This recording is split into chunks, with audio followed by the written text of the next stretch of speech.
Western Civilization. How much do you know? My name is Russell Miles and this is the 19th episode of our Western Civilization series. In the previous episode we looked at the science of epidemiology and the prevention of injury deaths. In this episode we're going to look at tuberculosis, which may have been one of the deadliest diseases in all of human history. Tuberculosis, or TB, is caused by Mycobacterium tuberculosis and may have killed more persons than any other microbial pathogen and remains one of the deadliest communicable diseases and is responsible for 1.4 million deaths a year. TB mostly affects the lungs. The bacteria that causes tuberculosis is spread from one person to another by coughing and sneezes. Symptoms include enduring coughing, chest pain, difficulty with breathing, fatigue, fever, and weight loss. The royal or king's touch is A. The belief that a monarch's touch of a commoner will cure the person of diseases. B. Forbidding commoners from touching a monarch to protect the king from diseases.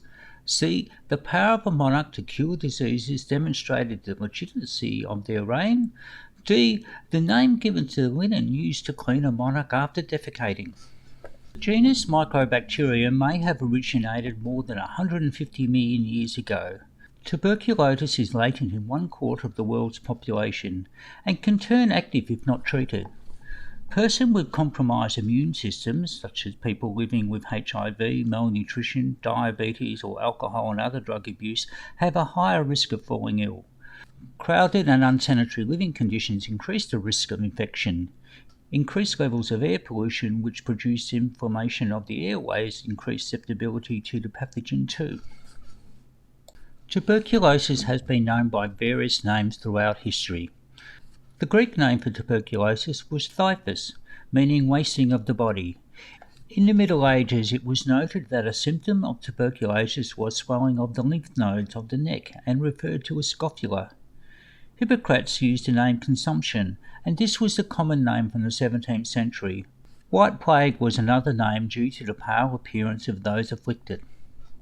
There has also been confusion about tuberculosis and whether it was separate diseases or different manifestations of the same disease.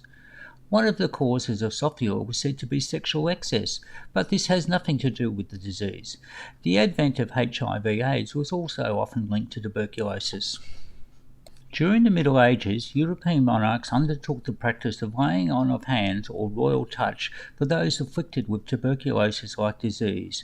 This was provided to all classes of persons, sometimes hundreds, even thousands a year. This involved prayers and church rituals, often reciting Bible verses that suggested a monarch's immunity to infectious diseases. For example, Mark 16:18, "They shall take up serpents, and if they drink any deadly thing, it shall not hurt them. They shall lay hands on the sick, and they shall recover."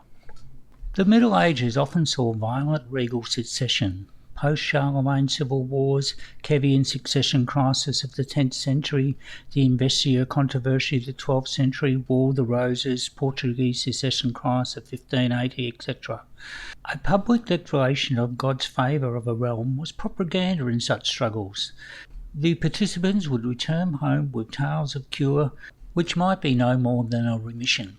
As mentioned in previous episodes, there are some faith communities that hold the Bible to inerrant, without error or fault in all its teachings. But there are also over 400 versions of the Bible in Germanic and Latin languages, with varying interpretations, word usage, with some including some passages and others not. The Catholic Church canonical, books in the Bible, has 73 books.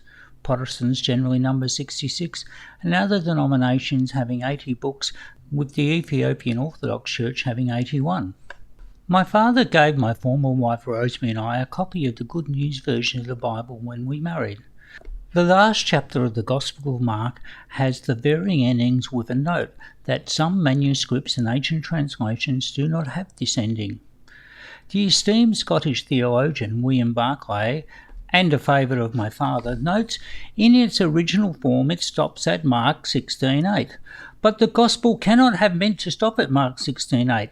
It may be that Mark died before he could complete his Gospel. However, most contemporary scholars accept that the last half of Mark 16 was only added to the canonical in the Middle Ages, And while early Christian tradition attributed this gospel to the Mark mentioned in Acts, it is believed to have been written by an anonymous Greek author who sought to link the work to an authoritative figure.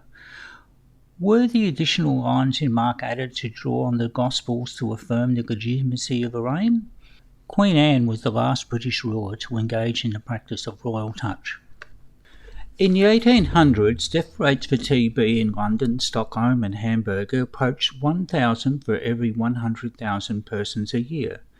Similar death rates prevailed in American cities at the time. Tuberculosis was sometimes treated by confinement in sanitariums to build the health of its victims.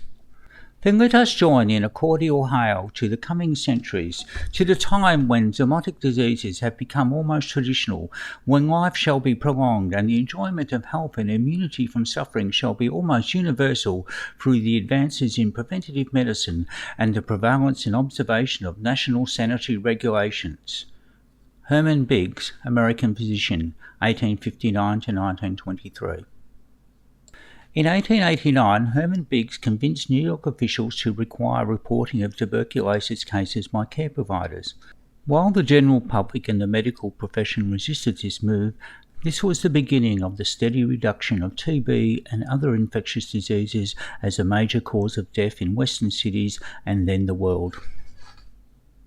In the midst of the Great War, French bacteriologist and immunologist Albert Calmet and veterinarian Carmel Gruen set out to develop a vaccine for TB at the Pasteur Institute of Lille.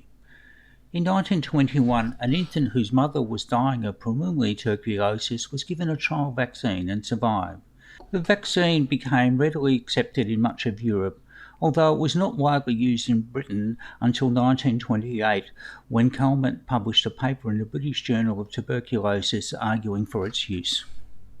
Tuberculosis remained a diminished but serious disease in Melbourne as in other cities. In the early 1900s, the eradication of bovine tuberculosis in livestock produced a fall in infant TB cases, but about 4,000 cases continued to be notified each year in Australia between 1917 and 1950.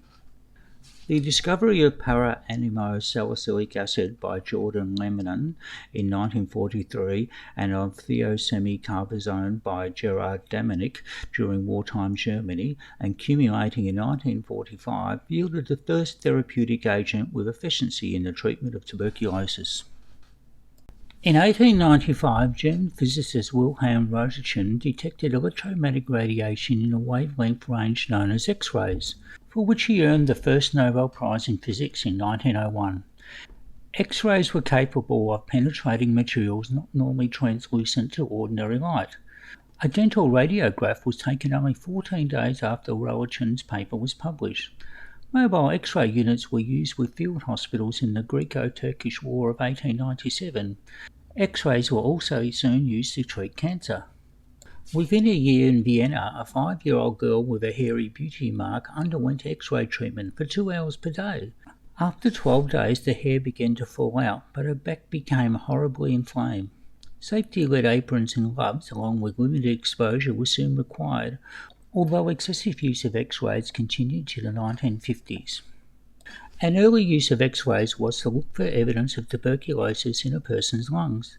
The tuberculosis bacteria can remain latent without symptoms and only emerge when the body is under stress.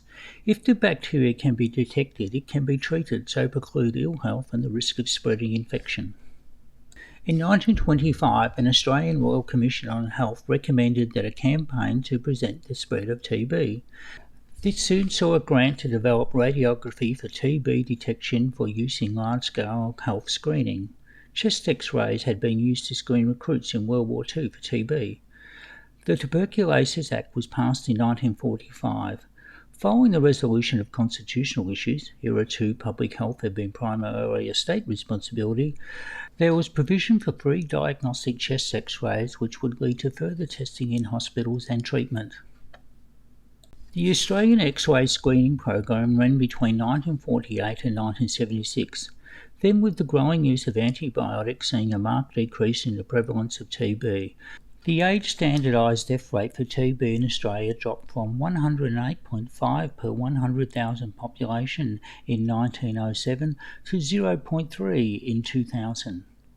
X-rays were still provided, but only where there were medical grounds. In 1948, the United Nations Children's Fund, UNICEF, and the Danish Red Cross commenced a campaign to control tuberculosis. This began in Poland but soon spread to other European countries and eventually to other countries such as Ecuador. During the next 3 years, nearly 30 million persons were tuberculosis tested and nearly 14 million vaccinated. This program was the first disease control program undertaken by an agency of the World Health Organization. The first mycobacterial drug, isoniazid, was introduced in 1952 with rifamycin in 1957. This allowed more effective treatment and included those with latent tuberculosis infections. A new era of tuberculosis treatment had dawned. Sanatoriums were closed. In 1974, the World Health Organization issued its 9th report on tuberculosis. The report discouraged both radiographic screening and tuberculin testing and promoted spectrum microscopic of symptomatic individuals and those at risk. It also recommended against hospitalization of tuberculosis patients. Later, the WHO recommended against vaccination except for newborns. While having become rare in developed countries, tuberculosis infections began increasing in 1985, partly because of the emergence of HIV. While antibiotics can kill tuberculosis bacteria in almost all cases, there have been the emergence of TB strains resistant to drugs. This has seen the limiting use of antibiotics so as to reduce the evolution of such strains.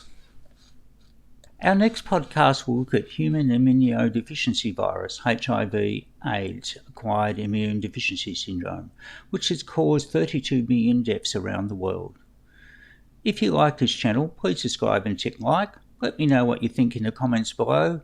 I can be contacted at email russmills@iprimus.com.au. Thanks for listening.